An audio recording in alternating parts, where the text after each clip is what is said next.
ሰላም ኣፍቀርት ስፖርት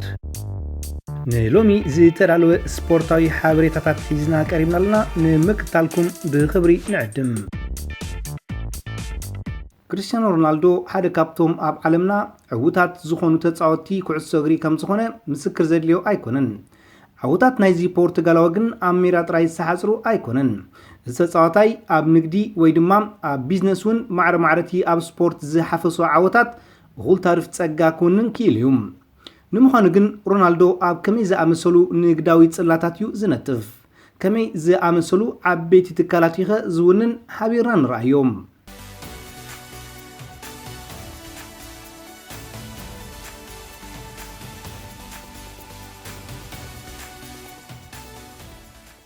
ሮናልዶ ኣብዚ ሒዝና ዘለና ወርሒ መጋቢት ኢንስፓሪያ ግሩፕ ዝተባህለ ኩባንያ ኣቂሙ ኣብ ምክንኻንን ምትካእ ፀጉሪ ርእስን ማለት ሄር ትራንስፕላንት ዝነጥፍ ትካል ክኸፍት እዩ እዚ ኣጥቃዕ ዩቬንቱስ ኣብ ትካል 50 ሚታዊት ብርኪ ዝውንን ክኸውን ከሎ 1 ሚልዮን ፓውንድ ድማ ወፍሪ ገይሩሉ ኣሎ እዚ ብበዓልቲ ቤቱ ሮናልዶ ጆርጂና ሮድሪጌስ ዝመሓደር ትካል ኣብ ዝመጽእ 4 ዓመታት ተወሳኺ 25 ሚልዮን ፓውንድ ወፍሪ ተገይሩሉ ኣብ ዝተፈላለየ ቦታታት ዓለም ጨንፈር ክኸፍት እዩ ፔስታና ሆቴል ግሩፕ ብሮናልዶን ካልኦት መሻርክቱን ዝውነን ኣብ ጽላታት ቱሪዝምን መጋየፂታትን ዝነጥፍ ኩባንያ እዩ እዚ ኩባንያ ብፕሬስታና CR7 ተሰሚዕ ዓበይቲ ሆቴላት ማለት ሓደ ኣብ ትውልዲ ዓዲ ሮናልዶ ማዴራን ሓደ ድማ ኣብ ሊዝበን ርእሲ ከተማ ፖርቱጋል እንደኪኑ ድሮ ብርክት ዝበለ ኣታዊታት ኣብ ምድላብ ይርከብ እዚ ኩባንያ ዝርግሑ ብምስፋሕ ኣብ 2021 ሆቴል ኣብ ማራኬሽ ሞሮኮ ክኸፍት መደብ ከም ዝሓዘ ክኸውን ከሎ ብድሕሪ ድማ ኣብ ከተማታት ስጳኛ ኒውዮርክን ፓሪስን ተወሰኽቲ ሆቴላት ክሃንጽ እዩ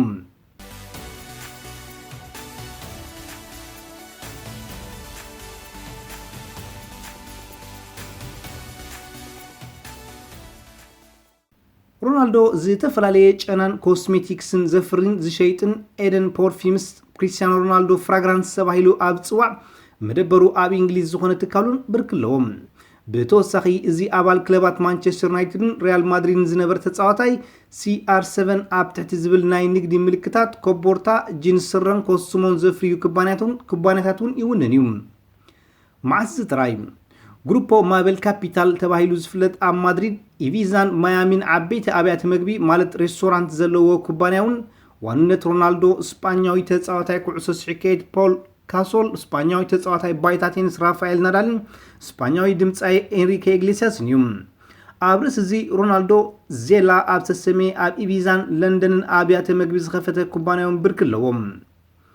ክርስቲያኖ ሮናልዶ ሶከር ክላሽ ከምኡውን ሮናልዶ ኪክ ኤንድ ራን ዝብል ኣስማት ዘለዎም ናይ ስማርትፎን ጌም ኣፕሊኬሽንን ካልኦት ሮናልዶ ዝውንኖም ዓውድታት ቢዝነስ እዮም G200 ዝብል ስም ዘለዋ ውልቃዊት ነፋሪት ክርስቲያኖ 19 ሚልዮን ዩሮ ትግመት ዝተጻዋታይ ኣብ ዘይገሸሉ እዋን ድማ ዱቶን ኢንቨስት ዝተባሃለ ኩባንያ ሮናልዶ ንሰዓት ብ3000 ዩሮ የካርያ ከሙጽኢት ናይዚ ድማ ብመሰረት ሓበሬታ መጽሔት ቫኒታቲስ ሮናልዶ ኣብ 2018 ካብዚ ኩባንያ 1 ሚልዮን ዩሮ ኣታው ረኺቦም እዚ ወዲ 34 ዓመት ተጻዋታይ ኣብ 2016 ካብ 100 እስካብ 150 ናይ ጂምናዚየም ማዕከላት ንምስራት ተበጊሱ እኳ እንተነበረ ዛጊት ግን ክልተ ጥራዩ ከፊቱ ዘሎም እዚ ኩሉ በረኸት ይሃበናን ይሃብኩምን እዩ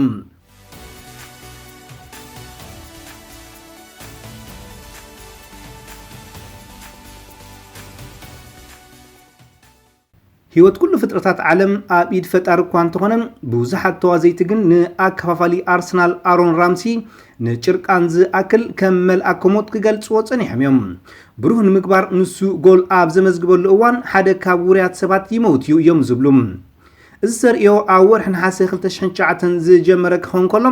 ኣብዚ እዋን እዚ ራምሲ ኣብ ልዕሊ ፖርትስማውዝ ጎል ኣብ ዘቕፅረሉ ሴነተር ቴድ ኬነዲ ዓሪፉ ድሕሪ 2 ዓመት ራምሲ ንኣርሰናል ኣብ ልዕሊ ማን ዩናይትድ ዓወት ዘጎናጽፈታ እንኮ መዓወት ይሸቶ ኣብ ዘተወሉ ብድሕሪ ሓደ መዓልቲ መራሒ ኣልቃዒዳ ኦሳማ ቢን ላደን ተቐቲሉ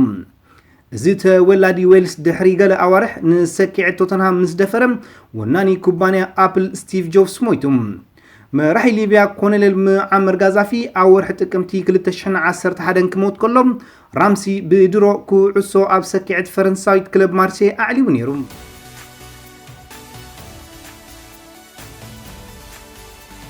أول حكاية كلتشنا عصر تقلتن أرسنال نساندرلاند كسعران كلام اتحنت جول كابرامسيا تبركيتام دحري عصر تقلت ساعات دما أمريكاي دمتايت ويتني هيوستن كابز عالم بموت فليام أول مقابيت كلتشنا عصر سلسن أمريكاي تتصاوتاي كوعسو سكعت راي ويليامسن روسياوي بعالهابتي بورس بيروزلابسن ويلس نسكوتلاند أب سعرت لتصوتا نزتقوصرت جول رامسي تختيلهم كابزا بلانيت تفانيوم ኣብ ተመሳሳሊ ዓመት ወርሒ ሕዳር ራምሲ ንጋንቱ ኣርሰናል ሓደ ጎል ምስ ኣግዘማ ሞት ብሓደጋ መኪና ህይወቱ ናይ ዝሰኣነ ኣሜሪካዊ ኣክተር ፖል ዎከር ኮነ ኣብ ወርሒ ነሓሰ 2014 ኣርሰናል ንማንቸስተር ሲቲ ኣብ ግጥም ኮሚኒቲ ሺልድ 3 ባዶ ክትቀፅዓን ከላ ራምሲ ንሓንቲ ካብዘን 3 ሹታት ኣወፍዩ ንፅባሓይቱ ድማ ሚስስ ዶት ፋየር ዘርሳ ፊልም ዝሰርሐ ኣሜሪካዊ ኮሜድያን ሮቢን ዊሊያምስ ዓሪፉ أول حتري كلتشن 16 أرون حدا معلتي قدم موت إنجليزاوي دمصاوين تواسعين ديفيد بوي كوعسون سكيعتن الرخيبهم أبزت أصا عامة ورحن هاري بوتر نداي هارد زرسن فيلم تاز السرحم ألان ريكمان رامسي لدات أنصار غانتا بدحري مدفارو مويتم أول حمد قابت كلتشن 16 أبقت إن لندن دربي رامسي أبلع توتنهام زيتوا شوتهم مردق بعالت بيت بريزنت أمريكا زنبه رونالد ريغن تواسعت نانسي ريغن حزاء متيام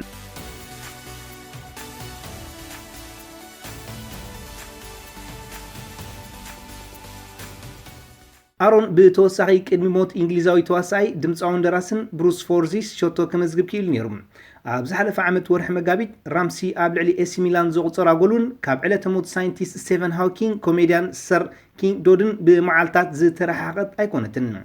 هذا معلتي كدمي موت تتصاوتاي دارت إريك بريستو أرون قابل علي مقاتم تيغانتا قول سريح نيرم زي حلف قدام رامسي غانتو من توتنهام حدا بحدا زي تفراليت كو انكو جول اب زغصرلو بوزحات نشتو ازود 28 عام تتصاوتاي كم حما قفال موت وريات سبات غيروم زول قسباتن مونكم كموتيو إلهم أعزانهم كور أبيلهم نيرم كم تثبيتهم دما دحري قال ساعات إنجليزاوي دمتصاون تلاهين كيز فلينت كابز عالم بموت نحوارو تسنابيتهم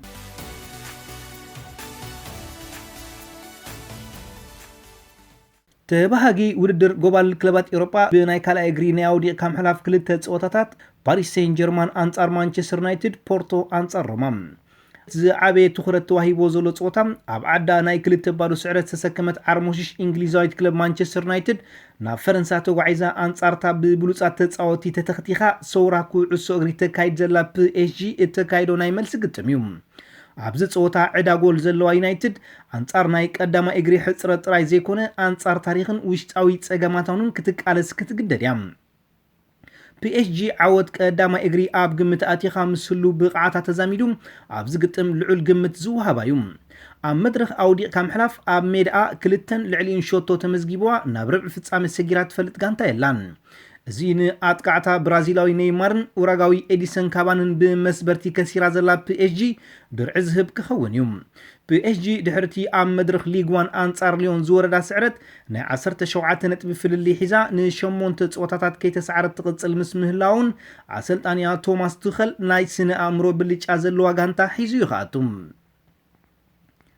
مانشستر يونايتد نزغطم دارغا اب عزقتي اتيا كتكايدوم ولكن أسلطانيا أوليغنار شولشاير غانتو مسصاوت لازنبر زيت تصعد ناي شحن 999 يونايتد انت امساسلام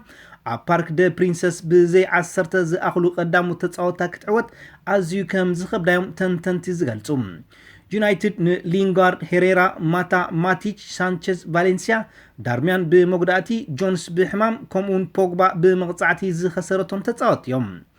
ابز قطم بزي مهلاو بول بوغبا اما كل عبي هاغاف كيفطريو سق ادغفت يونايتد بزلوا حصرت تصاوتي ناي مكل خالسلتي مستقم باغو نزور دركت كسرو سلتخل بحد وغن ناي ميدا بليچا بي اس جون بخال نزهلو بدهوتا تصاويرام نز زي كالز مسلت لوخت فصميا تقد زلا يونايتد دحري ناي مورينو تشيلسي 2004 انجليزاوين كلبات تشيلسي كلباتنا باريس توغعيزن تعاويتن ايفلطانين كمون يونايتد اب دحروت كلته صوتاتات شامبيونز ليج سعرت امزغيبايم بالنشيان ببي اس جن اذا بعرمش غانتا 3 غزي اكتاتيلا تسعيره ايتفلطن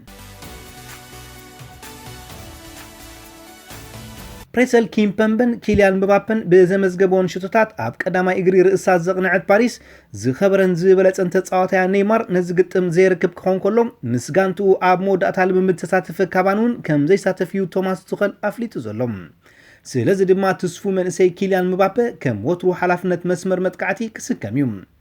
ምባፔ ካብ 7 ኣንጻር እንግሊዛውያን ክለባት ዘካየዶ ፀወታታት 6 ሽቶታት ኣመዝጊቡ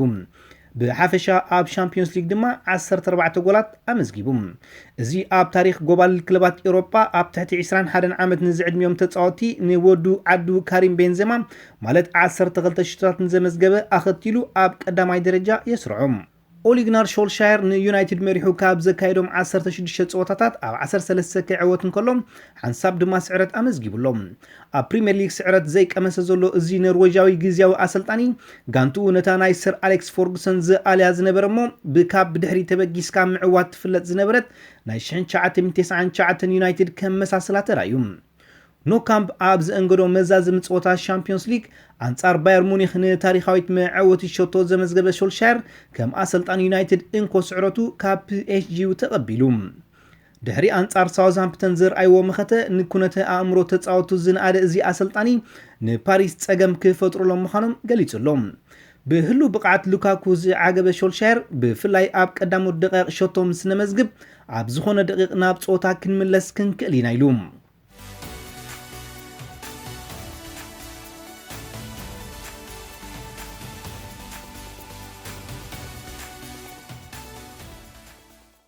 ተኻልእ ፀወታ ናይ ዛምሸት ኢጣልያዊት ሮማና ፖርቱጋል ጌሻ አንጻር ፖርቶ እተካይዶ ፀወታ ይኸውን ዝሓለፈ ዓመት ካብ ትፅቢት ወፃኢ ዝኾነ ብቕዓት ኣርያ ኣብ መድረኽ ፍርቂ ፍጻሜ በፂሓ ዝነበረት ሮማ ናይ ክልተ ሸቶታት ብልጫ ሒዛያ ናብ ፖርቶ ተጓዒዛ ዘላ ኣብ 2004 ነዛ ውድድር ብምዕዋት ታሪክ ዘፀሓፈት ፖርቶ ብወገና ንሮማ ቅድሚ ሕጂ ኣብ ክልተ እዋናት ካብ ዝውድድር ኣልያታ ምንባራ ናይ ታሪክ ብልጫ ተጠቂማ ነዚ ግጥም ናብ ረብሓኣ ንምቕያርን ድሕሪ 2014-15 ንፈለማ ግዜ ኣብ ርብዕ ፍጻሜ ንኽትረአያ ክትሰርሕ እዘን ክልተ ክለባት ሮማ ኣብ ዳሕሮት 7 ካብ ሜዳ ወፃኢ ዘካየደቶም ናይ ኣውዲቕ ካብ ምሕላፍ ፀወታታት ስዕረት ከተመዝግብ ከላ ፖርቶ ብወገና ኣብ ዳሕሮት 6 ናይ ኣውዲቕ ካብ ምሕላፍ ፀወታ ተሳዒራያ